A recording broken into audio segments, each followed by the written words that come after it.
Comment fabriquer une couveuse automatique? C'est ce que nous allons voir dans cette vidéo. Ça fait longtemps que plusieurs personnes me demandent: Simon, fais-nous une vidéo sur comment fabriquer une couveuse automatique. Ça va bientôt arriver sur la chaîne YouTube. Dans cette vidéo, je vais vous montrer tous les éléments qui vont rentrer dans la fabrication d'une couveuse automatique. Et je vous ai dit dans la précédente vidéo qu'il y a une formation qui est en cours, une formation qui est en train d'être préparée sur la fabrication de couveuses automatiques.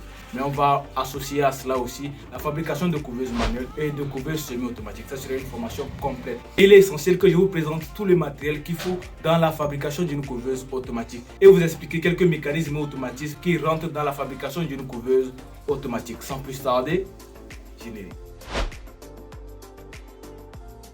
Bonjour à tous, pour tous ceux qui viennent de me découvrir pour la première fois, moi c'est Simon de la chaîne Simon Farms. Ici nous parlons d'entrepreneuriat, de business et surtout d'entrepreneuriat avicole. Si vous êtes intéressé par ces thématiques, n'hésitez pas à vous abonner. Cliquez sur la cloche de notification pour ne pas rater du tout les prochaines vidéos que nous allons publier sur cette magnifique chaîne YouTube.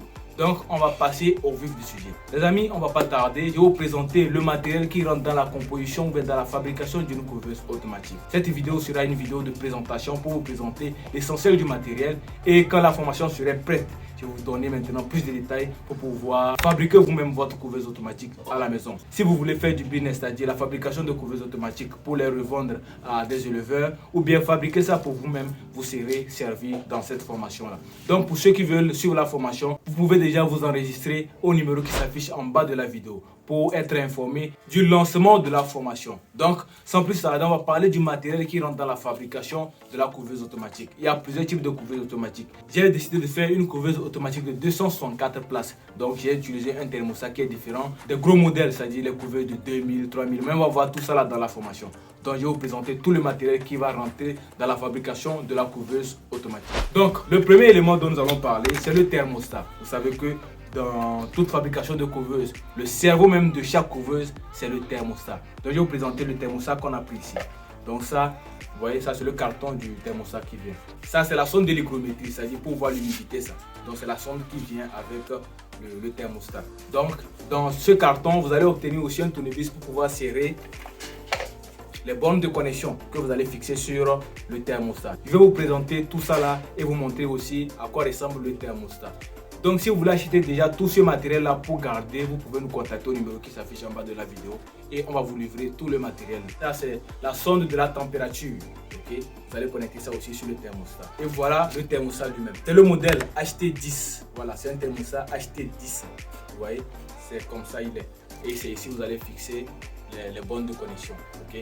Il y a tout ce dont vous avez besoin pour pouvoir fabriquer votre couveuse ici. Donc dans la formation, on va tout vous détailler. Ok? Donc ça c'est le thermostat HT10. Donc après le thermostat, on va parler de quoi? De la résistance chauffante. Donc ça c'est une résistance chauffante circulaire. Donc vous voyez comment je suis beau dedans. Donc ça c'est une résistance chauffante circulaire de 100 watts. Okay, qu'on va utiliser dans cette couveuse là. Donc pour vous acquérir aussi, vous pouvez toutefois nous contacter. Vous allez obtenir tout ce matériel là pour la fabrication de votre couveuse. Donc ça c'est une résistance chauffante circulaire. Donc après la résistance chauffante, il vous faut quoi? Un ventilateur. Donc le ventilateur vous permettra de pouvoir homogénéiser la température à l'intérieur de votre couveuse. Il y a plusieurs types de ventilateurs. Mais pour cette couveuse que nous voulons fabriquer, j'ai décidé de prendre ce modèle de ventilo. Le AC Axial Fan. Le AC Axial Fan. Donc c'est des ventilos aussi qui sont très performants. Je vais vous montrer. Donc ça ressemble. Ça c'est un ventilo. Donc vous voyez.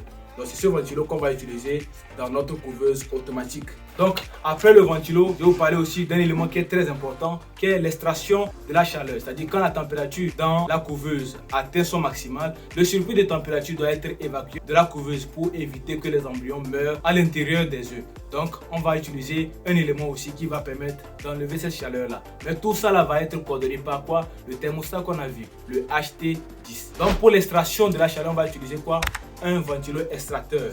Okay? Donc le principe est simple. Au lieu de le mettre côté ventilo, on va le mettre côté extraction. C'est-à-dire quoi? Il va prendre la chaleur à l'intérieur de la couveuse pour l'envoyer dehors. C'est-à-dire qu'il y aura un trou d'évacuation où l'extracteur va prendre la chaleur à l'intérieur de la couveuse et faire ça sortir au dehors pour garder la température assignée au niveau du thermostat à l'intérieur de la couveuse. Et pour l'incubation des œufs, vous savez que c'est 37,7 degrés pour l'incubation des œufs de poule et de pintade. Le prochain élément, c'est celui qui assure même l'automatisme de votre couveuse. Donc quand on parle de couveuse automatique, c'est-à-dire que c'est le retournement qui est automatique. Raison pour laquelle on dit couveuse automatique. Tous les paramètres sont réglés automatiquement.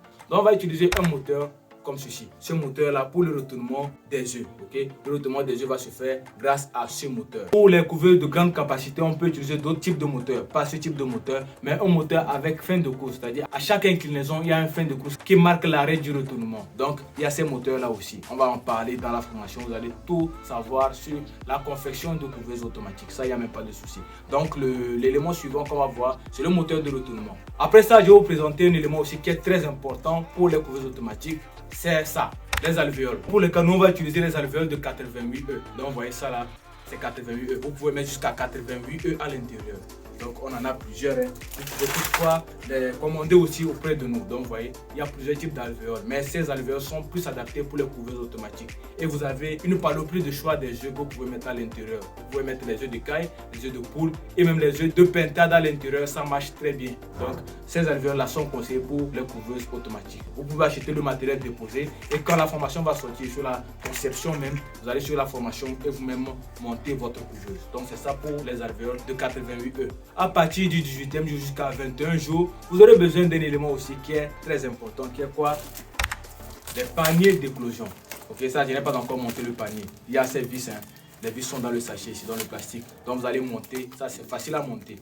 Vous allez monter le panier d'éclosion. Ok, donc ça c'est un panier d'éclosion. Il vous faut ça et vous allez déposer les œufs à l'intérieur. À partir du 18e jusqu'à 21 jours, vous allez avoir vos éclosions. Donc vos éclosions vont se passer dans ce panier là. Après vous allez l'entretenir et le ramener dans votre couveuse. Donc élément très important, le panier d'éclosion. Et le dernier élément dont nous allons parler pour notre couveuse automatique, c'est quoi? Le brumisateur. Le brumisateur, quel est son rôle? Son rôle est de pouvoir humidifier votre couveuse. C'est-à-dire quoi? Donner le bon taux d'humidité dans votre couveuse. Ok? Vous allez paramétrer votre thermostat. Et quand l'humidité va atteindre son taux maximal dans la couveuse, le thermostat va couper le brumisateur pour pouvoir réguler l'humidité à l'intérieur de votre couveuse. Donc, pour ce type de brumisateur, c'est celui-ci avec des LED. Quand il marche, vous allez voir qu'il y a des LED sur ça. Les LED là vont s'allumer. Ok, je vais vous montrer. Je ne sais pas s'il y a le focus. Voilà. Donc, ça sont des LED. Le brumisateur, c'est cet élément-là. On va les brancher au secteur. Donc, vous voyez, il est avec son câble. Il y a un transformateur à l'intérieur. Hein. Donc, vous allez connecter les deux fiches là, comme ceci. Comme ceci. Et vous allez brancher ça dans une prise que vous allez mettre maintenant. Le brumisateur là, vous allez l'immerger. Et maintenant, il va commencer à propager de la brume dans votre couveuse. Tout ça, là, vous allez voir ça dans la formation. C'est une formation, c'est que pour les enfants de CP1 même, ils peuvent sur la formation l'appliquer. C'est-à-dire, vous voyez et vous appliquez tout simplement. Donc, le dernier élément, c'est quoi? Le brumisateur. Vous allez utiliser le brumisateur pour votre couveuse automatique. Il y a plusieurs types de couveuses automatiques. On va en parler. Si vous voulez vous spécialiser dans la conception de couveuses, les amis, cette formation sera la meilleure formation qu'il vous faut. Donc, écrivez-nous au numéro qui s'affiche en bas de la vidéo pour pouvoir réserver votre place au moment de la sortie de la formation. La formation va sortir avant la fin de ce mois. Donc, écrivez-nous tout simplement et on va vous envoyer une notification dès que la formation sera prête. Mais cette année, on a décidé de faire quelque chose d'extraordinaire. On ne va pas vous laisser comme ça après la formation. Tous ceux qui vont commander le matériel chez nous et tout, il y aura un accompagnement personnalisé. On va vous suivre dans la conception de votre couveuse automatique de A à Z. Quand vous avez des petites lacunes, il ne faut même pas hésiter à nous écrire. On sera là pour vous accompagner. Et si vous avez apprécié la vidéo, vous savez déjà ce que vous reste à faire. Partagez-la au plus grand nombre pour permettre à d'autres éleveurs aussi de prendre connaissance de cette formation qui est en préparation. Ça sera une grosse formation qui va venir. Il n'y aura pas trop de bavardage. Il y aura seulement du contenu concret, du contenu pratique qui va vraiment vous aider à pouvoir vous lancer, à pouvoir créer quelque chose de solide dans votre business de l'élevage de poulet. Donc voilà ce que je voulais partager avec vous. La famille, vous savez déjà ce que vous reste à faire. Abonnez-vous pour ne pas manquer les prochaines informations qui vont arriver sur la chaîne YouTube sur l'élevage de poulet et la conception de couveuses. Et pour mon cas, je vous dis, on se retrouve dans une prochaine vidéo. Comme toujours, c'était Simon. Travaillez dur et surtout, rêvez grand. Peace out.